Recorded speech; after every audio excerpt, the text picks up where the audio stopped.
Hola, ¿qué tal? Bienvenidos a esta transmisión que forma parte de las diferentes actividades que seguiremos haciendo en línea hasta que tengamos la oportunidad de volver a vernos de manera presencial.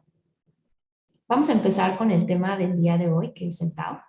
Tao es una palabra que se puede usar no solamente desde un contexto taoísta, y lo que representa o a lo que hace alusión es al camino, a la doctrina, al método, o sea, tiene como diferentes acepciones. Y los ideogramas que conforman esta palabra pues representan como una cabeza y el caminar, es decir, como este andar, ¿no?, dentro de la vida, que también nos va a ir permitiendo acercarnos un poco más al Tao. Desde una concepción filosófica, espiritual, podríamos entender el Tao como este principio de unidad absoluta. Es aquello que vemos y que no vemos, es aquello manifiesto e inmanifiesto. En realidad, realmente es todo, ¿no? Y es por eso que es muy difícil de poder explicar el Tao, porque conlleva como muchas formas de entenderlo y muchos matices a partir del cual se expresa. Entonces, por eso elegí una definición, pues digamos, muy clásica, que es la que viene en el libro del Tao Te Ching, que es la base, ¿no?, del pensamiento taoísta, y dice así: el Tao que puede ser expresado no es el verdadero Tao. El nombre que se le puede dar no es su verdadero nombre. Sin nombre es el principio del universo, y con nombre es la madre de todas las cosas. Desde el no ser comprendemos su esencia, y desde el ser solo vemos su apariencia. Ambas cosas, ser y no ser, tienen el mismo origen, aunque distinto nombre. Su identidad es el misterio, y en el misterio se halla la puerta de toda maravilla. De esta forma nos está hablando de esta unidad, ¿no?, de eso inmutable, y es la realidad suprema que forma parte de todo el orden universal, del orden natural, y que justo cuando hablamos del Tao, pues lo que busca es realmente volvernos a conectar con él, ¿no? Es aprender a fluir, a integrarnos con nosotros mismos y por lo tanto, pues con nuestra naturaleza divina. Este concepto e inclusive toda esta corriente filosófica, pues se le atribuye principalmente a Lao Tse, pero pensemos que él no es el único filósofo sabio que a lo largo de la historia pues fue planteando pues todos estos principios. También tenemos a Chuang Tzu, a Lietzu y una serie de sabios que también fueron escribiendo diferentes textos que complementaron todo este saber. Incluso para Lao Tse, el taoísmo ya era algo antiguo. O sea, podemos hablar inclusive de aquel famoso emperador amarillo, que es un personaje mítico, que se dice que fue aquel que le dio el fuego y el alfabeto a los seres humanos. Entonces, pensemos que la sabiduría del Tao es una de las sabidurías más antiguas y que curiosamente también ha podido seguir vigente a lo largo de distintos momentos históricos. Creo que eso es también un elemento muy importante. Esta imagen probablemente la hemos visto en diferentes espacios, que justamente es el Taijitu, que representa el yin y el yang. Estas dos energías que desde el taoísmo no se entienden como algo dividido, sino más bien como algo que se complementa. Si se dan cuenta, ambas tienen la misma forma, ninguno destaca más que otro, y bueno, hay un punto negro contenido en el blanco y viceversa, que representa justamente esta complementariedad. Nuestra mente generalmente tiende a ser dualista, ¿no? Y entonces como que todo lo divide, todo lo clasifica, y creo que eso es uno de los elementos que más nos limitan a poder no solo entender, sino poder vivir el Tao, que es liberarnos de todos estos etiquetas, esquemas, juicios que a lo largo de la vida pues vamos poniendo. Entonces el yin y el yang simplemente representan estas dos energías que conviven en armonía en el universo. Hablamos, por ejemplo, de un femenino, de un masculino, de la luna, del sol. O sea, no podríamos decir que son elementos antagónicos, sino simplemente son elementos que se complementan y que gracias a la existencia de uno puede existir el otro. Si no hubiese sol, pues no tendríamos día, y si no hubiese luna, no tendríamos noche. Y ni el día ni la noche son mejor que otros, simplemente son. Entonces, este principio es como si pensáramos en una montaña, que es la unidad, y de un lado le da el sol y del otro lado no, y es la sombra. Pero al final, todo forma parte de esa misma montaña. Entonces, esta idea, pues, ni siquiera se plantea a raíz del Tao Te Ching. Este tipo de pensamiento, pues, también se basa en un libro que es mucho más antiguo, que es el I Ching. Y en él justamente se habla mucho de todas estas energías que se van complementando unas a otras. Esto nos lleva a una idea que es la sincronicidad y la armonía. Son un par de conceptos que tienen que ver con la manera en la que observamos y explicamos la naturaleza. La sincronicidad lo podemos entender como esa correspondencia entre los diferentes sistemas que hay en el universo. Es decir, el universo es como un gran sistema y dentro de él hay subsistemas que interactúan, que se entrelazan y que van de alguna forma generando también otro tipo de experiencias, de situaciones. Pero fíjense que generalmente nosotros buscamos como las causas, ¿no? Como que nos cuesta trabajo entender, pues que simplemente es un coexistir de la vida, ¿no? Como un fluir. O sea, tú siembras una semilla y luego poco a poco crece y le pones agua y le pones sol. O sea, son diferentes elementos que influyen en diferentes seres vivos en este caso, ¿no? Y luego una planta pues también influirá en un ser humano o en un animal. Y entonces todo eso es un conjunto que, como en esta imagen anterior, pues fluye, ¿no? O sea, por eso tiene como una onda, ¿no? El que representa el movimiento. Entonces, la vida misma está en constante movimiento y ese movimiento pues forma parte también de una armonía. Es un concepto que a veces como que ubicamos la armonía como solo estar en calma y en realidad el fluir de la vida misma pues también es armonía y a veces nuestra mente lo cataloga como algo bueno o malo, pero simplemente es la vida manifestándose. Entonces, una frase que me gusta es esta, ¿no? La destrucción es construcción, la construcción es destrucción. No hay destrucción y construcción. Ambas son solo uno y lo mismo. Es decir, nuestra mente muchas veces trata de dividir, ¿no? Es como que le cuesta trabajo entender que son procesos continuos de vida. O sea, la muerte no es menos que la vida, o sea, es la vida una que se manifiesta en diferentes momentos. A veces nos cuesta mucho entender la muerte, aceptarla, desapegarnos de las personas, de las situaciones que amamos, porque pensamos que es una forma de destrucción, ¿no? Total de nosotros, de la persona, y en realidad, pues sí hay una parte que se destruye, pero en realidad eso permite que pueda dar vida a otros elementos y por lo tanto todo forma parte de lo uno. Esto también nos lleva a otro concepto que es la naturalidad y la espontaneidad. La naturalidad lo podemos entender desde, por ejemplo, cuando nosotros observamos algo, lo que nuestra mente en automático hace es empezar a catalogar, a etiquetar, a enjuiciar, a tratar de comparar. O sea, es difícil que podamos de pronto simplemente como ver las cosas tal cual son.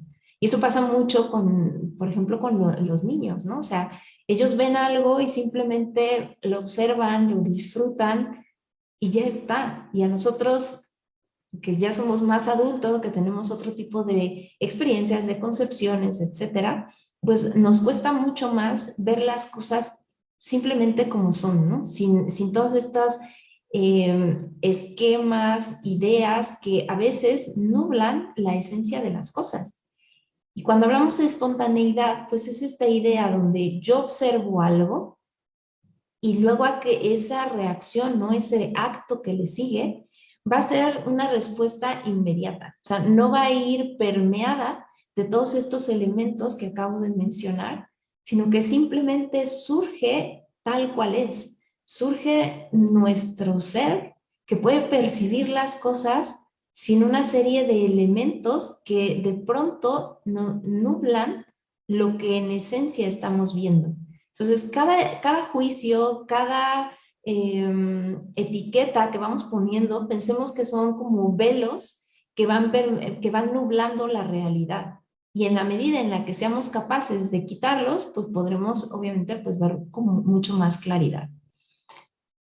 Esta frase me gusta mucho. Dice, el occidental trabaja hacia afuera, preparando el experimento.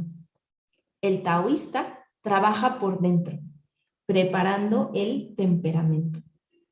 Es decir, nuestra mente occidental también es una mente que ha desarrollado mucho el conocer, el medir, ¿no? El clasificar.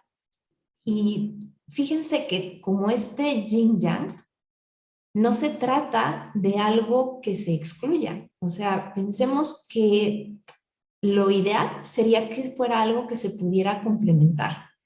No es que la parte occidental y la parte oriental taoísta tengan que estar como casi peleadas, ¿no? Porque sería justamente ese pensamiento dual, sino más bien comprender que si bien nuestra mente pues tiene esta tendencia, esta necesidad de medir y clasificar, pues hay otro elemento en nosotros que no solo es mente, que es algo más intuitivo, algo más luminoso, y que cuando nuestra mente trata de explicarlo y de ponerle nombres, como al Tao mismo, nos vamos alejando de la esencia de las cosas.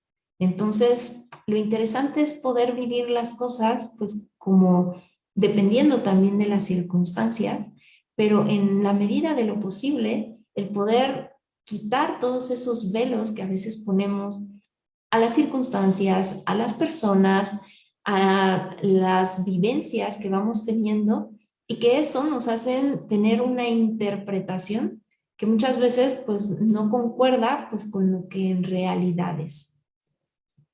Si nosotros pudiésemos ponerle otro nombre a esta idea de la naturalidad y la espontaneidad, pues le pondríamos el nombre de Wu Wei y de Tzu Yang. El Wu Wei es la no acción. Sin embargo, es muy importante pues, poder definir específicamente a qué se refiere esto, porque a veces podríamos entender la no acción pues como quedarnos inmóviles, ¿no? Frente a las circunstancias. Y en realidad a lo que esto se refiere es como al poder fluir con la vida, con las circunstancias, al no forzar las cosas. O sea, la no acción es un no forzar.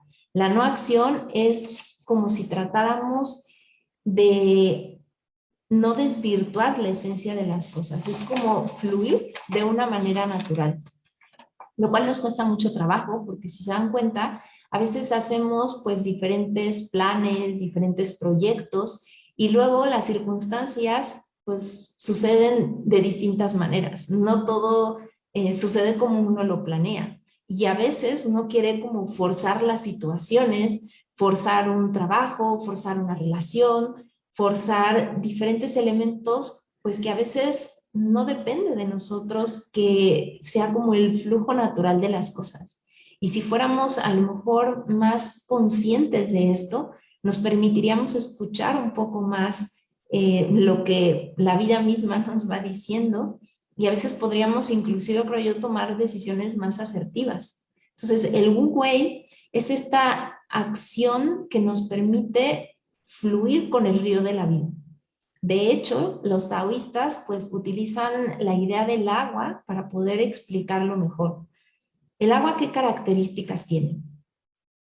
Es transparente, como que todo el tiempo está en movimiento, necesita justamente ese movimiento como para no estancarse y no como echarse a perder, ¿no? O sea, el agua estancada, pues de pronto como que se va perdiendo también como esa pureza, ¿no? Que inicialmente tiene. Se va adaptando. Si tú lo pones si tú la pones en un recipiente enorme, pues ahí cabe. Si lo pones en un recipiente chico o alargado, pues también ahí cabe. O sea, realmente donde la pongas se puede adaptar. Incluso va cambiando de estados y eso le permite también tener diferentes cualidades o características. Entonces, el agua en sí misma, pues es como un reflejo claro del Wu Wei, ¿no? De este fluir y de esta capacidad de también como de renovación, ¿no? Es decir, el agua del río fluye y aunque tú siempre veas agua en el río, no es la misma agua la que siempre está, ¿no? Siempre está cambiando. Y de alguna forma, pues nosotros también somos así, ¿no? Aunque en esencia somos algo, luego, pues nos expresamos de diferentes maneras, vamos teniendo diferentes etapas de vida y eso pues va permitiendo que se vaya manifestando de forma distinta lo que en esencia somos. Otro elemento al que hace alusión al Wu Wei es como al esperar como los ritmos, los ciclos. La naturaleza misma pues tiene estos ciclos, ¿no? De vida y muerte, las diferentes estaciones del año, el día y la noche, o sea, todo en la naturaleza está compuesto, ¿no? Como por estos procesos. Sin embargo, a veces como que se nos olvida que pues nuestra vida también es cíclica, ¿no? O sea, tiene momentos que a lo mejor como de más tranquilidad y momentos pues de más acción, ¿no? De más movimiento, de cambios. Y eso es parte también de nuestro proceso de vida. O sea, es como este subsistema que forma parte del sistema general y que nosotros no podríamos pensarnos sin estos ciclos porque es parte de nuestra naturaleza. Pensemos, por ejemplo, cuando estamos como en circunstancias difíciles, a veces sentimos que no van a pasar, ¿no? Como que nunca va a terminar. Y se nos olvida esto, esta ley de los ciclos, o sea, que llega un momento en donde eso tendrá que parar. Desde inclusive como de manera coloquial, pues se dice, ¿no? Después de la tempestad viene la calma. Entonces, una forma como muy sencilla de poder entender como estos ciclos en los cuales pues estamos permanentemente inmersos. Y eso lo podemos ver de manera personal, pues desde un día, ¿no? Un día es un ciclo, nuestras etapas de vida, las relaciones que tenemos, los trabajos que vamos elaborando, nuestros proyectos, o sea, todo tiene ciclos y a veces el no mirarlo como un ciclo pues nos hace también aferrarnos a elementos pues que como en el otoño necesitan soltar hojas y desprenderse para que luego poder dar vida a otros elementos. Y la otra idea de la que habíamos, bueno, que había mencionado era el Suyan, que es el conocer nada. Este conocer nada se refiere a justo lo que estaba mencionando antes de la mente en blanco. O sea, no es como no querer acercarse al conocimiento, sino más bien es el no etiquetar las cosas, ¿no? O sea, no sé si les ha pasado el haber conocido algo y que cuando alguien se los muestra es como, ah, sí, ya lo sabía, ah, sí, ya lo había visto, ¿no? O sea, como que de entrada ponemos una barrera. Entonces, este conocer nada se refiere a eso, o sea, como mirar las cosas como si fuese la primera vez, como si nunca lo hubiésemos visto. Seguramente les ha pasado el andar, ¿no? Como sobre un mismo camino durante mucho tiempo o incluso en nuestra misma casa y de pronto identificas elementos que no habías visto simplemente pues porque no habías puesto atención, ¿no? Porque habías obviado que siempre había estado y porque actuabas como si ya lo supieras todo. Esta es la idea del, pues si no sé todo, pues tengo esta, como una mente como mucho más abierta, una mente también como más dispuesta. Y también está esta idea del reflejo, que por eso pues esta imagen, ¿no? Es decir, cuando nuestra mente está libre de todos estos eh, ideas, prejuicios, etcétera, es como si fuera un lago en calma y entonces pudiese reflejar de una mejor manera la realidad. Cuando nuestra mente está con mucho movimiento, pues es muy difícil alcanzar a ver las cosas tal cual son. Inclusive, pues también nuestro mundo emocional influye en eso. Entonces, cuando hablamos del cultivo de estas dos virtudes, pues lo que buscan es que vayamos siendo capaces de ver las cosas sin menos historias, ¿no? Sin menos elementos personales. Y cada vez más dejar a un lado, pues, lo que podríamos llamar ego, lo que podríamos llamar nuestras sombras, lo que podríamos llamar aquello que no nos permite acercarnos a nuestro verdadero ser. Aquí hay una frase que dice, si nada en tu interior está rígido, las cosas exteriores se abrirán por sí solas. El movimiento, sé como el agua. Cuando quieto, como un espejo. Responde como un eco. Y así, pues, la sabiduría se va expresando y nos busca transmitir estas ideas, ¿no? Si dan cuenta, a lo mejor si fuera un texto occidental, sería como mucho más preciso, ¿no? Sería como casi paso uno, paso dos, paso tres, pero algo que envuelve, ¿no? Dentro de la sabiduría oriental, pues es que trata de despertar esa conciencia intuitiva, que a través de frases como más poéticas, donde se dice, pero no se dicen las cosas, podemos ir como intuyendo, saboreando a lo que hace alusión a alguna idea o algún concepto, ¿no? Inclusive esta misma idea, Chuang-Tzu la decía, cuando el agua está quieta, es un espejo, ¿no? Entonces, en la medida en la que estos dos elementos pues los vayamos cultivando, podremos también sacar pues la mejor versión que tenemos de nosotros mismos. Y bueno, para ir cerrando, ¿no? En esta charla que busca ser muy breve, pero poder ir planteando como algunos conceptos primordiales desde la filosofía taoísta, pues vamos a hablar de un último punto que es la inmortalidad. La inmortalidad, desde esta visión, la entenderíamos como esa armonía con la naturaleza.